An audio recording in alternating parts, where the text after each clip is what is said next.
es un privilegio para mí, pero también es una responsabilidad. Hablar lo que Dios quiere, no solamente decir hacia allá, sino principalmente también hacia acá. Porque si algo nos pide el Señor es que siempre vivamos su palabra. Y que si la vamos a interpretar, dice Pablo, preséntate como un obrero aprobado, ¿sí? Que interpreta correctamente la palabra. Y es lo que hoy queremos hacer, y le pido de favor que me ayude a orar. Ore por mí. Sobre todo que el Señor me dé gracia con Él y que me dé gracia con usted. Quiero hallar gracia con usted. ¿Para qué? Para que la palabra de Dios sea eso que tiene que ser, vida a nuestra vida, en todos los sentidos. Amén. Ayúdeme a orar. Padre, te damos gracias por este tiempo. Estamos en tu presencia, Señor, y cuántas cosas aparecen, ideas aparecen en nuestra mente. Pero te pido que seas tú el que nos ministre. Yo, Señor, simplemente soy como este micrófono delante de ti. Sea tu misericordia hoy con nosotros. Permítenos hallar gracia delante de ti. Hallemos gracia delante de ti. Y ayúdame a hallar gracia delante de mis hermanos, para que también tu palabra se glorifique. Glorifica tu palabra, Señor. Tu palabra es bendita. Nuestra oración, mi Dios, es que te conozcan, que todos te conozcamos a ti, al único Dios verdadero, y a Jesucristo, a quien tú has enviado. Que hoy, Señor, la semilla que tú plantas en nuestro corazón halle cabida en él, y que nos permitas corregir lo que tenemos que corregir, ajustar lo que tenemos que ajustar, para andar en tus caminos y en tu palabra de verdad. No por dogma, no por tradición, sino porque tú quieres precisamente una iglesia santa delante de ti, principalmente a nosotros, Señor. Gracias, mi Dios, por este tiempo. En el nombre de Jesús, bendito Dios, te damos gracias. Amén. Amén. Gracias a Dios por este tiempo. Y pues bueno, hemos hallado así un título medio no rebuscado, porque me acuerdo mucho de las palabras de una persona que decía que no nos derrote la victoria. Y aquí muchas veces es victoria en la derrota, ¿no? Así como que suena como una contraparte. Pero la verdad es que hay un propósito. Acompáñame por favor a leer en Miqueas 7:7. Vamos a leer del 7 al 8 al 9. Yo lo voy a leer en la versión, es una versión que es prácticamente traducida o transliterada directamente de la Reina Valera, que es Nueva Biblia a las Américas. Y dice así: pero yo pondré mis ojos en el Señor, esperaré en el Dios de mi salvación, mi Dios me oirá. No te alegres de mí, enemiga mía, aunque caiga me levantaré, aunque more en tinieblas, el Señor es mi luz. La indignación del Señor soportaré, porque he pecado contra Él, hasta que defina mi causa y establezca mi derecho. Él me sacará a la luz y yo veré su justicia. Bendito sea nuestro Dios. Y fíjense que en nuestras vidas, como congregantes, porque prácticamente en todo nuestro andar diario, hay situaciones que parecen pues acabadas, ¿verdad? Relaciones rotas, sueños enterrados, enfermedades fuera de control, temporadas muy oscuras. Así también nuestros propios errores o caídas a veces nos hacen pensar que ya llegó nuestro capítulo final en nuestra historia y que ya no tenemos más hacia dónde movernos o hacia dónde dirigirnos. Pero por lo que leemos aquí, Dios no nos define por nuestras caídas. Dios nos define por su gracia, que nos levanta una y otra vez. Una caída no es un final, sino una oportunidad para ver la fidelidad de Dios en acción. Lo que parece muerto a nuestros ojos, lo que parece ya una derrota completa, lo que parece que ya no hay más para dónde hacerse, lo que parece que ya no tiene vida, Jesús nuevamente se presenta y nos dice: yo soy el camino, yo soy la verdad y yo soy la vida. Y para aquello que tú y yo pensábamos, o usted y yo, perdóneme, pensábamos que ya no había más, el Señor nos dice: yo sigo adelante. Y nos da precisamente ese ánimo para que nosotros continuemos. Dice en otra versión así, el verso 8: no te regocijes de mi derrota, enemiga mía, porque aunque caiga me volveré a levantar, porque aunque ahora viva esta situación tan difícil que parece que atravieso un túnel oscuro, el Señor me sacará adelante hasta que vuelva a tener la situación bajo control. El Señor es para mí como la luz en la noche oscura. Y bueno, ¿cuántas veces nosotros hemos escuchado, verdad, esa frase de que justo cuando ya va a amanecer es la parte más oscura de la noche? Cuando ya parece que todo, es cuando más densa está el asunto, es cuando justo ya va a amanecer. Como cristianos a veces englobamos esa bandera de victoria en victoria o de gloria en gloria, pero la realidad a veces nuestras vidas no es así. Nos vemos porque cuando nos oramos unos por otros, encontramos que hay situaciones obviamente de desánimo, de lucha constante, de a veces hasta de miedo. Y no es nada más en los que estamos sentados domingo a domingo, sino también nosotros a veces como líderes pasamos por ese tiempo de duda, de situación complicada que decimos: ¿y a dónde vamos a parar? Como dijera el profeta. ¿Sí? Entonces, de hecho, es triste que muchas veces pensemos que nada más los domingos podemos tener una recarga, por decirlo así, de ánimo. Y van avanzando los días, llegamos al viernes ya, ahora sí que arrastrando la cobija el sábado y Señor, ya. ¿Por qué pasa esto?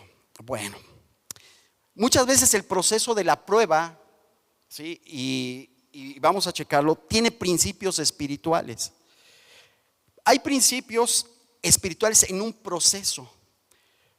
El primero es una prueba. Nosotros nunca vamos a saber cuándo comienza. Simplemente va a llegar. Simplemente va a estar ahí y de repente empieza la prueba. Es como lo que le pasó a Job, ¿no? En un de repente, ¡bum!, empezó todo a hacerle complicado. Tú decías: yo estaba bien, yo iba caminando bien, y de repente como que la cosa torció el camino, ¿no? Digámoslo de un modo así. Ya no se fue igual. Ahora, la siguiente etapa es, o el siguiente principio es, nosotros, si no sabemos cuándo comienza, pues obviamente tampoco vamos a ver cuándo termina una prueba, ¿sí? Y puede durar mucho tiempo, muchos años, y me llama la atención los números que muchas veces maneja el Señor en su palabra para decir acerca del proceso de una prueba. Por ejemplo, 40 años estuvo Israel en el desierto en lugar de 14 días. El número 40 en la Biblia representa un ciclo completo, o el 4 y los ceros que le llevan, ¿no? Porque, por ejemplo, en Génesis 7:4 el diluvio, en Éxodo el maná, 40 días, Moisés, los reinados de Saúl, David, Salomón, obviamente Jesús en el desierto, en la tentación en el desierto, y el número 40 o 4 representa el completar el ciclo. 400 años de esclavitud en Egipto, 400 años de silencio entre un periodo testamentario y otro. Y bueno, aunque digamos que ya empecé la prueba y me faltan 40 días, pueden ser 40 años. Y pues 400 años no creo que lo aguantemos, pero bueno, sí nos puede llegar a esa parte.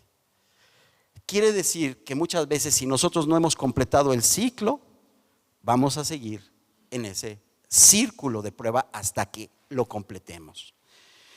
Ahora, no solo eso, el otro principio es, tampoco sabemos la intensidad con que va a llegar la prueba. A veces son pruebas normales, pero hay veces pruebas que son muy complicadas. Una enfermedad, un matrimonio,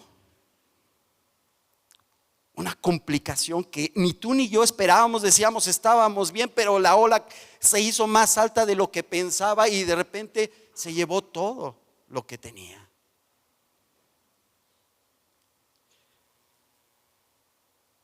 Dice la palabra que cuando iban ellos en la barca se levantó una gran tempestad de viento y echaba las olas en la barca.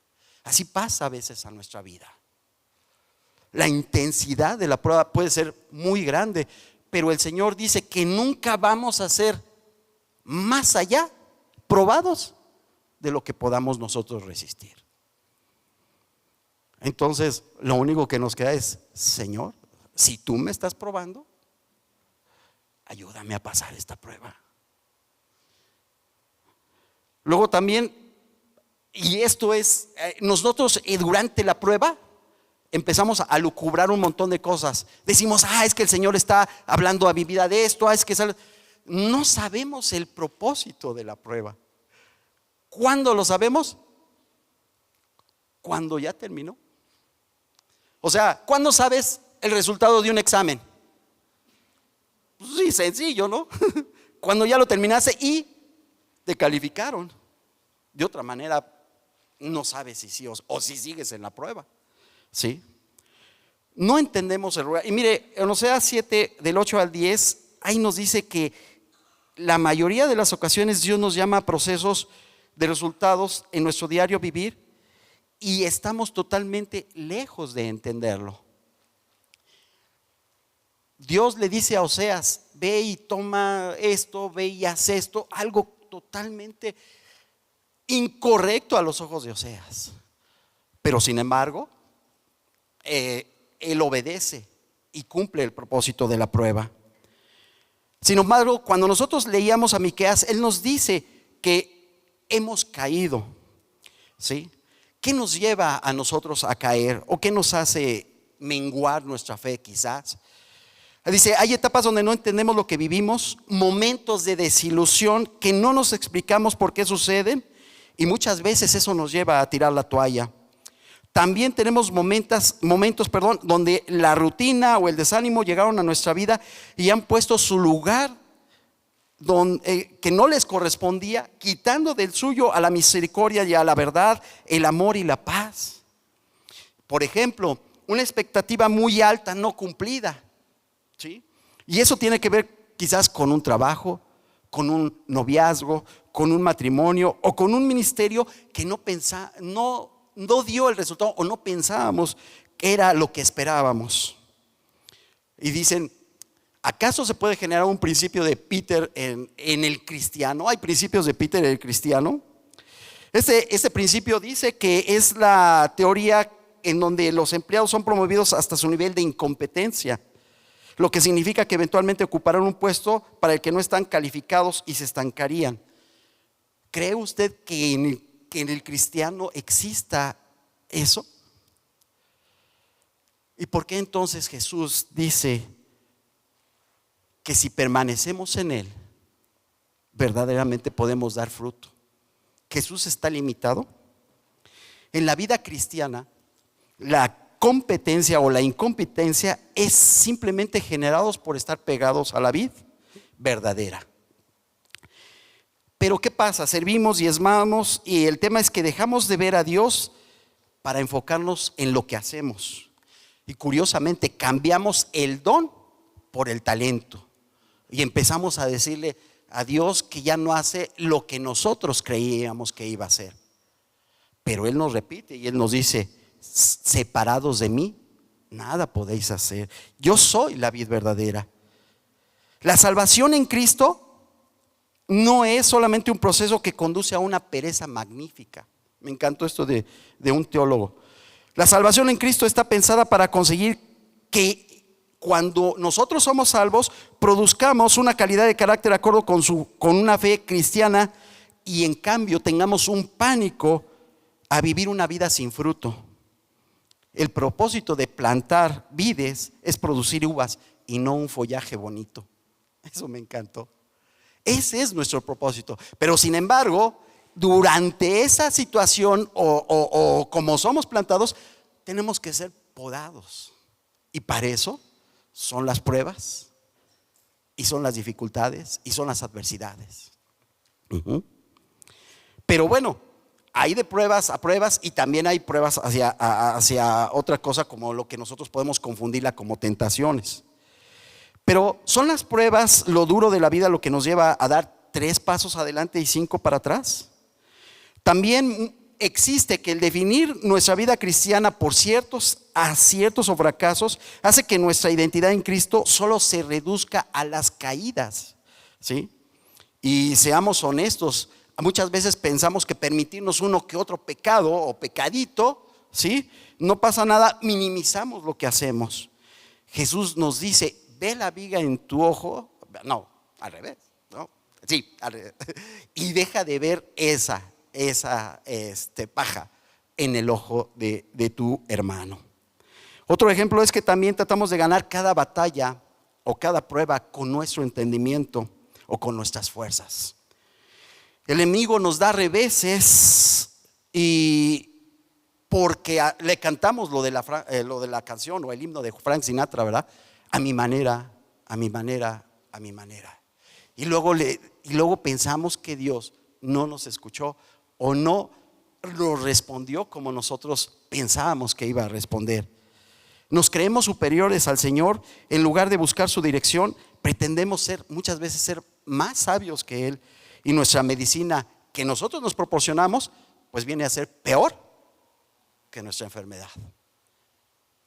Cambiamos lo que Dios quiere hacer en nuestra vida por lo que nosotros creemos.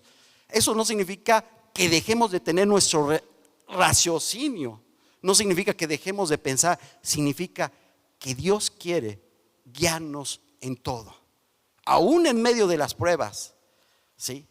Porque no va a haber ausencia de pruebas, no va a haber ausencia de conflicto, sino precisamente vamos a tener armas y disposición para enfrentar los conflictos solamente si estamos pegados a Él. ¿Qué nos lleva a derrotar, a las derrotas?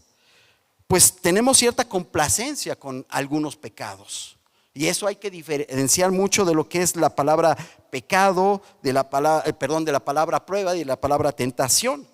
Ambas se escriben igual y se dice peirazo, pero lo único que las diferencia es el origen que las produce. Cuando es una prueba, Dios quiere que nosotros salgamos fortalecidos en ella. Cuando es una tentación, ¿quién creen que está detrás de ella? Satanás. Y lo único que quiere hacer Satanás es que caigamos en ella. Fíjense, a veces llegamos a amar nuestros pecaditos. ¿El adulterio se puede amar? Sí, desafortunadamente sí lo hacemos. En la carne lo hacemos. No se debería, pero sí. Se dice que es con el pensamiento de verdad de decir: mi esposa o mi esposo no me entiende ni me atiende. Entonces, pues una canita al aire, no pasa nada. ¿La fornicación se puede amar? Sí. Pues ya nos vamos a casar, no importa, pues ya nos conocemos, ya, pues que nos sigamos conociendo más, ¿verdad? Hay que besar muchos sapos y zapas, pues para ver si realmente o se convierten en príncipe o a ver qué les pasa. Pero dice, o el pretexto de que si nos amamos, entonces Dios lo entiende y consentimos pecados en nuestras vidas. Y a eso a veces le llamamos prueba, cuando Dios está claramente diciendo en nuestras vidas que eso es tentación y viene del diablo. Lo que son las adicciones, el alcoholismo, todo eso, ¿se puede amar? Sí. Y dice, Solo así no me siento tan triste, solo así no soy tan deprimido, y sin embargo sucede todo lo contrario. Genera una especie de como que síndrome de Estocolmo, así de amor por la botella, por eso que me hace daño. Y pasa también en las adicciones, y pasa también en todo lo que es el tipo de droga. Generas amor por eso, codependencia, porque crees o creemos que eso, aunque sea poquito, nos hace bien, cuando en realidad nos está dañando completamente. Y si tú me dices, es que eso no pasa aquí en la iglesia, ¿qué crees? Que sí. Es que eso no pasa en mi familia, ¿qué crees? Sí.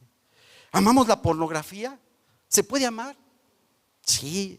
Se puede, con el pretexto de, es que nadie me ve, o es simplemente un desahogo. ¿Y qué? Dios no nos ve. Dios no está presente todos los días de nuestra vida. Entonces todo eso, fíjense, le dedicamos, son ídolos que nos hacen ir 5 adelante, 3 adelante y 5 para atrás, 3, y así nuestra vida está. Voy, regreso. ¿Es válido caer? ¿Tenemos realmente licencia para pecar? ¿Podemos llevar una doble vida? ¿Sí? Si bien es cierto que las caídas y fracasos se han de presentar, también es cierto que tienen que ver con la intencionalidad del corazón. Lo más peligroso es que podemos acostumbrarnos a pecar. Mire lo que dice Proverbios 24:16. Porque el justo cae 7 veces y vuelve a levantarse. Josué, ahí está. Sí puedo pecar. Sí, Dios me da chance de caer 7 veces. Es más, 70 veces 7 puedo caer. ¿De veras dice eso? Mire, lo voy a leer en otra versión. Dice, ¿por qué? Porque nos amplía más también el horizonte de lo que quiere decir el escritor. Porque puede que caigas 7 veces, pero cada vez que caigas, el Señor te levantará, si eres justo. Ya cambia, ¿verdad? Ya no es un pretexto. O sea, también los justos caen, sí. Y todos ustedes y yo somos justificados delante de Dios. ¿Caemos? Sí. ¿Tenemos debilidades? Sí. Y hoy en día la iglesia en sí nos estamos cada vez mimetizando a veces con el mundo, aceptando con tal de actualizarnos, ¿sí? Nos estamos volviendo open mind. Es decir, todo lo que haga el mundo también lo queremos reflejar, pero de manera cristiana o religiosa.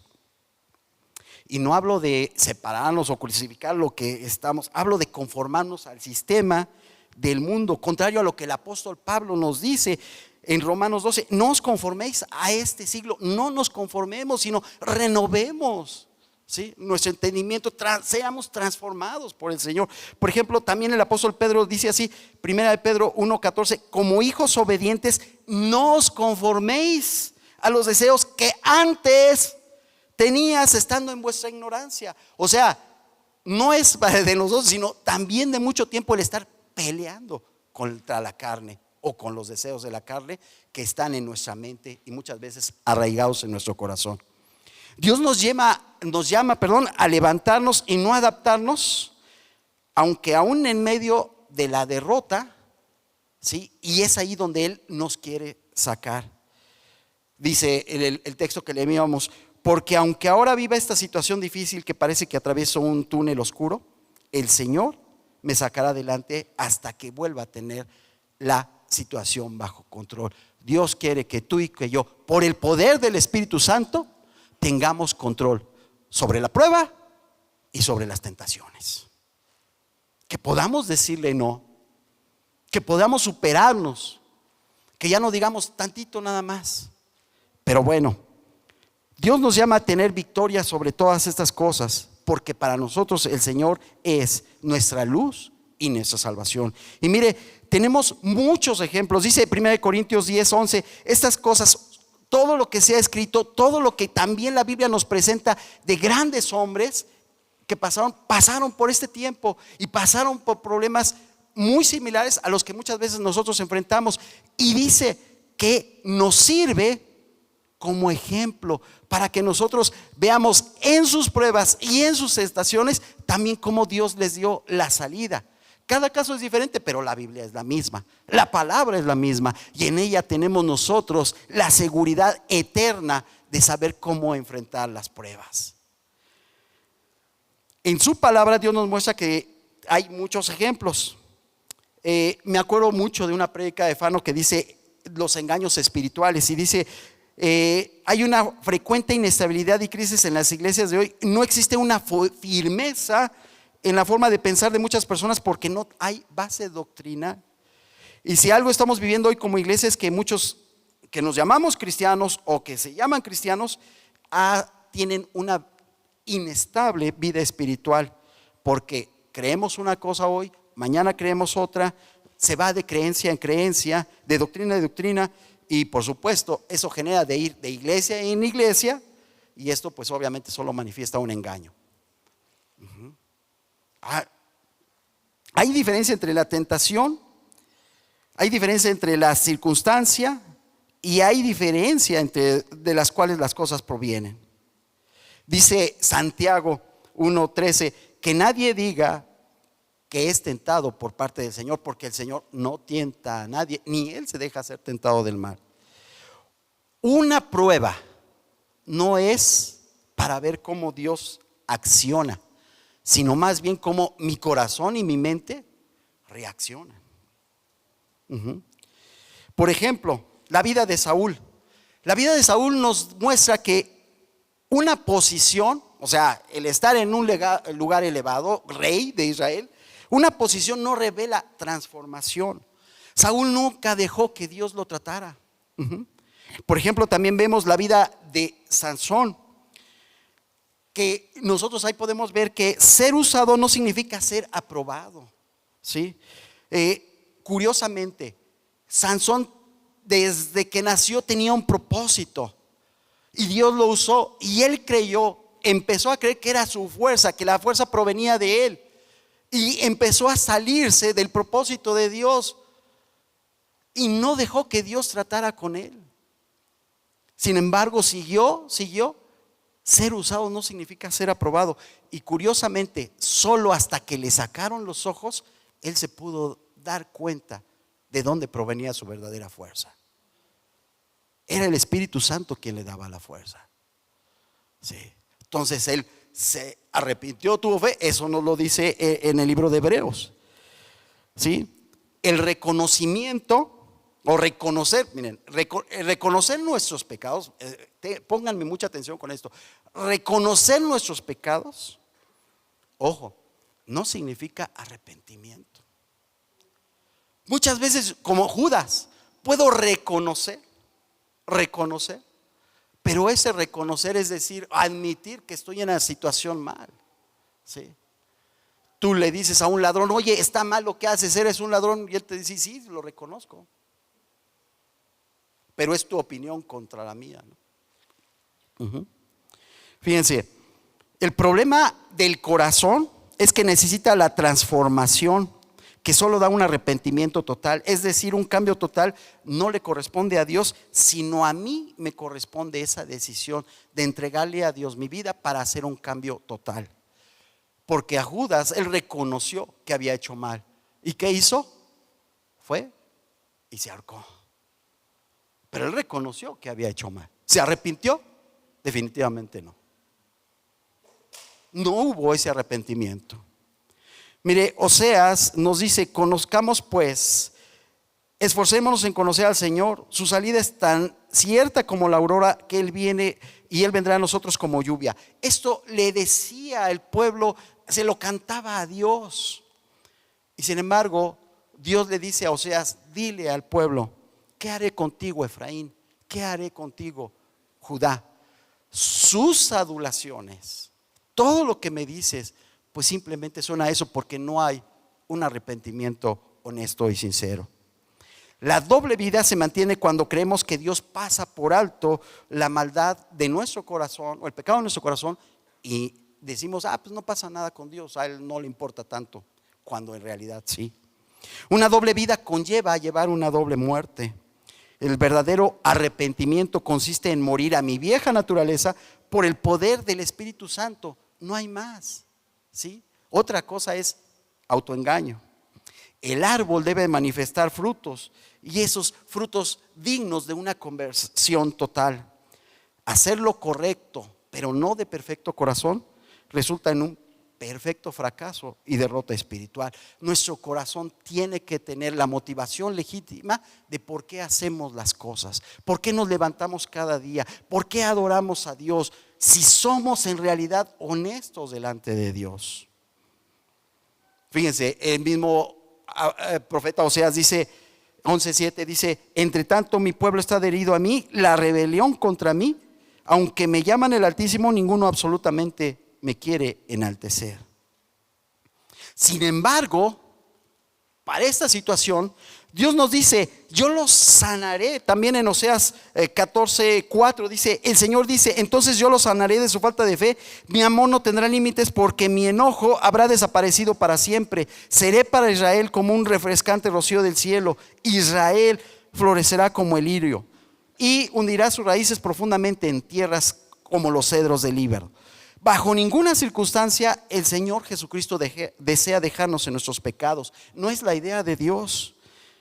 Pero el trato muchas veces será muy duro si no lo reconocemos. Una vez leí esta gran lección: haz el cambio que debes hacer pronto en tu vida si no quieres que Dios lo haga, y muchas veces ese cambio no te va a gustar en la forma en que Dios lo hace. Apúrate pronto a reconocer la necesidad de Dios en tu vida y en mi vida. Pero bueno, estamos hablando de cuando las situaciones, obviamente nosotros tenemos pecados en nuestras vidas. Pero ¿qué pasa también cuando nosotros caminamos con Dios? Caminamos en el día a día, nos levantamos, adoramos a Dios de una forma honesta y decimos: Señor, aquí está mi corazón. ¿Vienen las pruebas? Sí, claro que sí. ¿Vienen con la intensidad? Sí, las pruebas son para todos. Hace 8 días veíamos cómo el pastor nos decía acerca de que muchas veces nosotros vemos que los malos prosperan y nosotros no, y nos quedamos con esa semillita o con esa espina en nuestro corazón, ¿sí? Porque como dice Asaf en el Salmo 73, les va bien a los otros y yo me estoy esforzando y Dios me tiene en esta prueba. ¿Qué sucede acaso? ¿De qué me sirve tener la doctrina? ¿De qué me sirve todo lo que hago si mi matrimonio se está cayendo a pedazos? ¿De qué sirve ser fiel en el diezmo, en la ofrenda, si me despidieron de mi trabajo? ¿De qué sirve? ¿De qué sirve cantarle a Dios con tanta devoción si mi hija se fue de la casa? ¿De qué sirve entender el concepto de teología trinitaria y todas las teologías sistemáticas si me acaban de detectar cáncer? Josué, ¿de qué me sirve? ¿Para qué? ¿Cuál es el motivo? ¿Se acuerdan que dijimos al principio? Muchas veces nos ponemos ideas en nuestra mente de cómo Dios quiere trabajar con nosotros, y solo son eso, ideas. Pero no es hasta el final de la prueba que nos vamos a dar cuenta qué es lo que Dios quería hacer en nuestra vida. Somos el objeto del amor de Dios, lo sintamos o no lo sintamos. Somos el objeto del amor de Dios, estemos en la prueba que estemos, así sea la de mayor dolor. Él dio a su Hijo unigénito para que tú y yo, si creemos en Él, tengamos vida eterna, y no solo vida eterna, sino vida en abundancia. Es el amor de Dios el objeto también del resultado de nuestras pruebas. David gritaba en el Salmo 31:9, dice: ten misericordia de mí, Señor, porque estoy angustiado. Las lágrimas me nublan la vista, mi cuerpo, mi alma se marchitan, estoy muriendo de dolor, se me acortan los años por la tristeza, el pecado me dejó sin fuerzas, me estoy consumiendo por dentro. Si alguien nos da ejemplo de pruebas y de circunstancias adversas, pues obviamente es David. Y él nos habla de desfallecer. Su vida desde joven enfrentó adversidades tras adversidades, Y sus salmos describen muchas ocasiones de sentir de acuerdo al momento que él estaba viviendo. Otro ejemplo de pruebas es José, el hijo de Jacob, quien por casi 20 años fue separado de su familia. Sin embargo, nunca perdió la fe de que los volvería a ver. A pesar que durante su estancia en la cárcel e interpretar todo tipo de sueños, nunca le fue revelado el momento exacto en que él iba a salir. Incluso cuando le dice al copero qué es lo que va a pasar y le dice: acuérdate de mí cuando estés afuera, pasa todavía un tiempo, pero él seguía teniendo la esperanza de que Dios lo iba a sacar, lo iba a librar. Esta derrota Dios la convirtió en victoria, porque solamente Dios se acordó de José. Y así nos pasa. Otro ejemplo que me gusta mucho es el escritor de Lucas, en su momento más oscuro, cuando él narra en el libro de Hechos que va acompañando a Pablo y cae en un naufragio. Y él dice así: teníamos días sin ver el mar, bueno, en medio del mar, solamente sin sol, sin estrellas, sin nada para dirigirnos hacia dónde podíamos ir. Y pone esta expresión: ya habíamos perdido toda esperanza de salvarnos. A veces la prueba llega con tal intensidad que dices: ya hasta aquí. Pero precisamente es lo que Dios a ti y a mí nos está hablando, que esa aparente derrota es una victoria disfrazada para Dios. Y Pablo se describe en Hechos, esta historia la puedes ver en Hechos 27, 23, donde dice: porque esta noche ha estado el ángel de Dios, de quien soy y a quien sirvo. Me encanta esta parte, porque Pablo está afirmando el sentido de pertenencia. Pablo está diciendo: yo le pertenezco a Dios, y no solo le sirvo, pero a Él le pertenezco, y en sus manos están mis tiempos, en sus manos está todo lo que hago y todo lo que soy. Y si Él dice: hasta aquí voy a llegar, hasta aquí voy a llegar, pero no va a ser ninguna derrota, va a ser toda una victoria, porque Él me tiene en sus manos.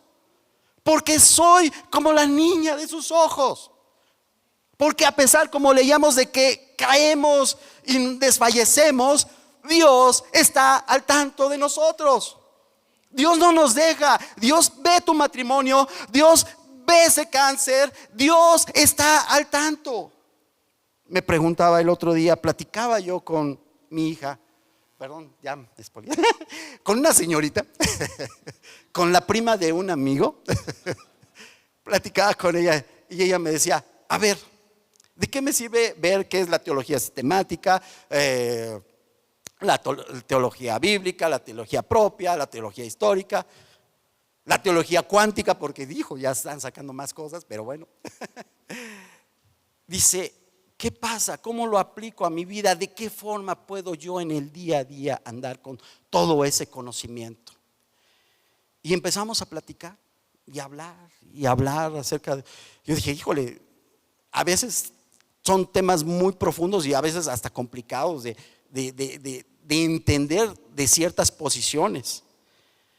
Pero llegamos a un momento de nuestra plática, a un momento precioso,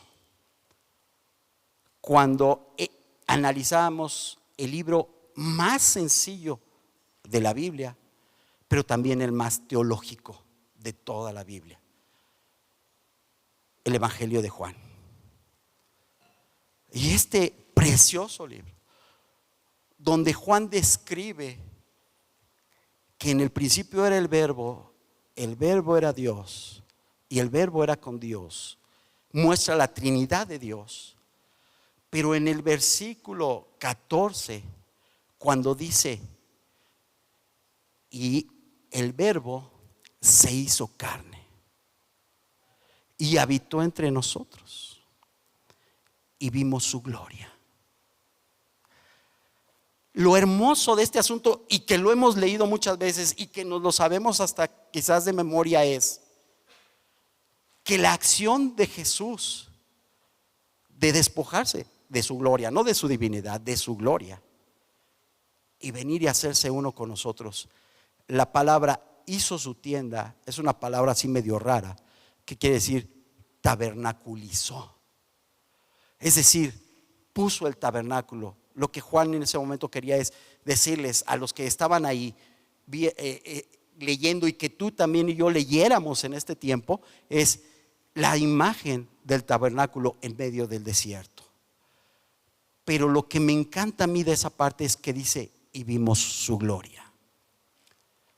Y esta palabra en griego doxa, que muchas veces obviamente tiene la connotación de poder, respeto, autoridad, majestuosidad, dice que Jesús la mostró cuando se hizo carne y anduvo en medio de nosotros. Pero también esa palabra tiene otro significado, y es proximidad. Proximidad, que es acampar junto a, en medio de, aproxi o aprogie. Y puso su tienda, es que Jesús viene a nuestro día a día a estar con nosotros. Es como si yo tomara una silla, la pusiera ahí, y es ahí donde Jesús se sienta, y se sienta en medio de ti y de mí. Pero no se sienta nada más para, vean, no, se sienta para estar con nosotros en nuestro día a día, para estar con nosotros en nuestros momentos difíciles. Él no se sienta para decir: ay, está tronando su matrimonio, pues aquí yo estamos bien. Jesús no se sienta para decir: ay, mira, le dio cáncer, pues dijo, qué pena. ¿Tú crees que se sienta Jesús en medio de nosotros? Que Jesús está en medio de nosotros así. Qué frívolo, ¿no? Jesús se hizo carne, como dice Hebreo, para llevar todo eso y sufrir todo sin pecado, y para compadecerse de nosotros y ayudarnos en los momentos de mayor debilidad. Tú no pudieras soportar lo que has soportado si Jesús no estaría contigo hasta el día de hoy, o conmigo. Nos hubiéramos vuelto locos, hubiéramos desertado, pero para eso se hizo carne Jesús, para estar con nosotros. Oye, cuando me quedé sin trabajo, ¿está conmigo? Sí. Quizás no vas a tener la solución inmediata, pero sí vas a tener una paz que el mundo no entiende, y esa paz te va a dar la amplitud de la visión de poder conocer más y más a Jesús. La pregunta aquí sería: ¿lo crees? ¿Crees que Jesús está interesado en tus situaciones? ¿Crees que Jesús está interesado en tu familia? ¿Crees que Jesús está interesado en todo lo que haces? No importa cómo estés, Jesús te ama a ti y a mí. Lo único que Él nos dice es: cree, cree, cree. Porque todo es posible para el que cree. Pero aparte nos dice que no hay ninguna cosa, ¿sí?, que no sea por Él dada, que no refleje su propósito en nuestras vidas. Porque todas las cosas para los que aman a Dios, ¿son qué? Son para bien. Esto que estoy pasando, yo lo veo mal, yo lo veo así, que no tiene un propósito. Tiene un propósito. Tienes un propósito tú. Tengo un propósito yo. ¿Cómo lo vamos a ver o cómo lo vamos a discernir? Cuando lo pasemos. No te desesperes, no tires la toalla, no regreses atrás, no regreses otra vez al pecado. No vayas a donde tú antes hacías, o no vaya yo a donde antes sentía consuelo, porque para eso Jesús dejó la misión del Espíritu Santo, para que fuéramos consolados.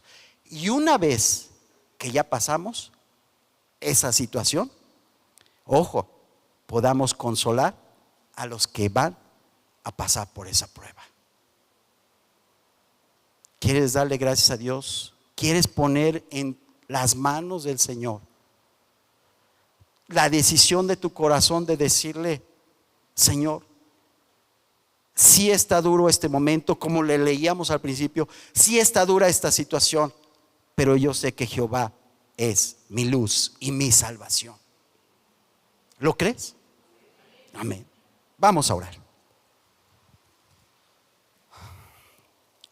Bendito Dios, el conocerte, Señor, es lo más maravilloso que pueda haber en nuestras vidas.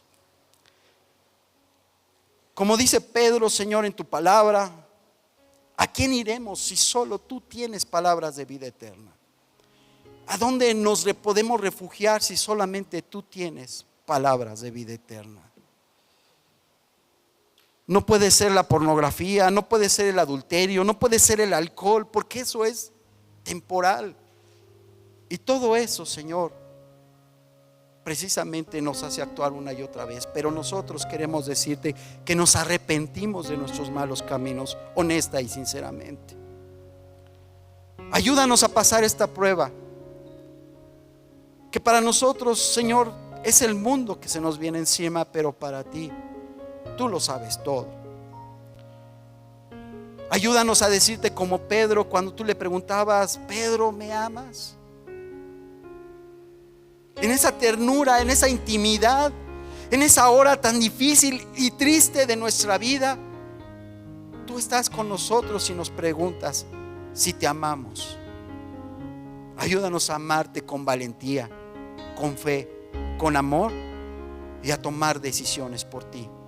Que siempre, Señor, sea la gloria para ti, para nadie más, porque nadie más dio su vida en la cruz por nosotros, porque solamente tú extendiste tus brazos y nos diste vida y vida eterna. Precioso Jesús, a ti sea la gloria por todos los siglos. Amén y amén. Dios les bendiga.